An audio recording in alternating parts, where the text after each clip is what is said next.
So when I was 16, I got my driver's license. And just like every boy when they get their driver's license, I was so excited to start driving. It was like this sense of freedom. Well, I got the license and I was about to embark on my first journey, and my mom stopped me. She said, "Andrew,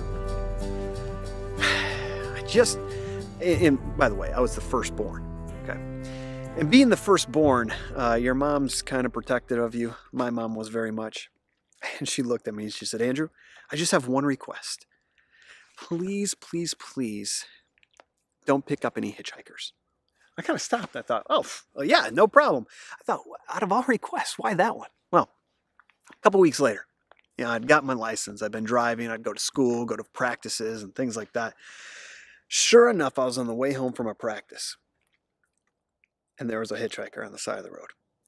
Now, I don't know what came over me, and I kind of heard that voice of my mom in the back of my head. And I thought, well, I shouldn't pick him up, but there he is, and he's got the sign, he's got his thumb out, and well, why not pick him up? So of course I did, right? So I'm pulling over to the side of the road, and I see him right up there. I pull over to the side, and I stop, and I roll down my window. And as I look out there, I said, "Hey, I was kind of nervous. Hey, can I give you a ride?" He looked at me.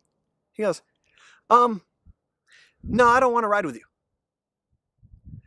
And I was just dumbfounded. I was just kind of like, oh, okay. I was 16. What did I know? So I rolled my window back up, pressed the gas, and started going forward.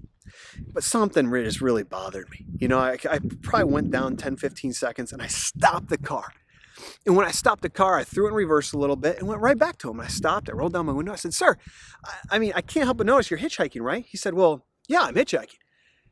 So, well, I'm going this way for like at least 10 more minutes. Would you like to go further down the road? I thought this is how it works. And then our eyes met. And I don't know if you've ever had this experience, but we locked eyes, and all of a sudden I could tell there was something different about him. When all of a sudden you look in somebody's eyes and you're like, whoa, something's different here. And this strange recognition came over me of this guy. It prompted me to say, listen, I can give you a ride. I was so curious. He looked right at me. He said, "You know what? No, I don't want to ride with you today." Well, now I was dumbfounded. I didn't know what to do. So I kept going. For the third time, I got, again, 10 to 15 seconds down the road, and I stopped. I slammed on the brakes this time. And this was just bugging me. All of a sudden I'm thinking, okay, I kind of recognize this guy. His eye, something's so different. This is a weird situation.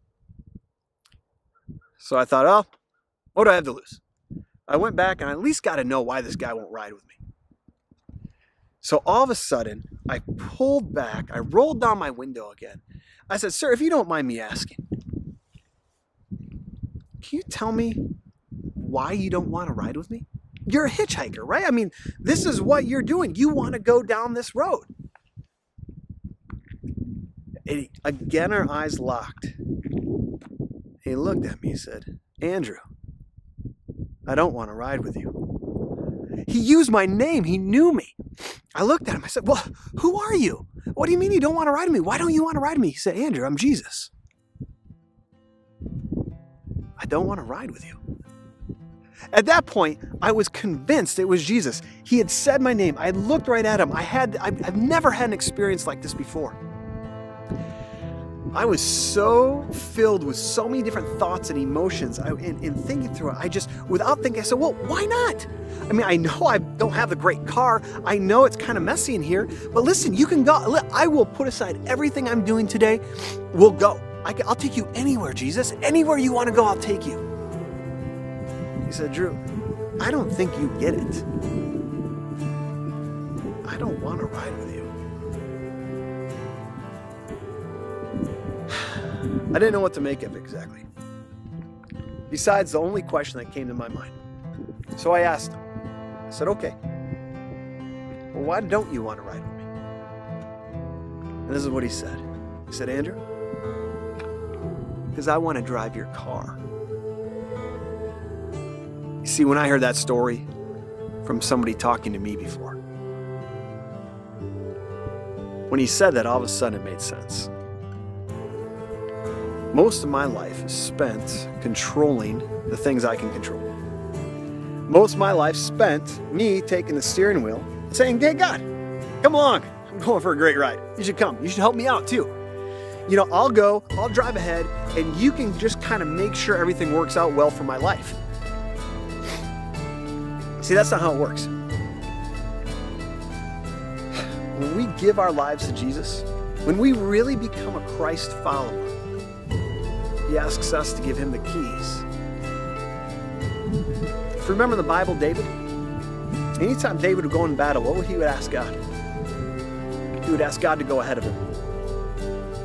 David would only go if God went ahead of him. Today, my prayer for you and for myself and for the things you're going through is that God will go ahead of you. You give God the keys. Have a great day.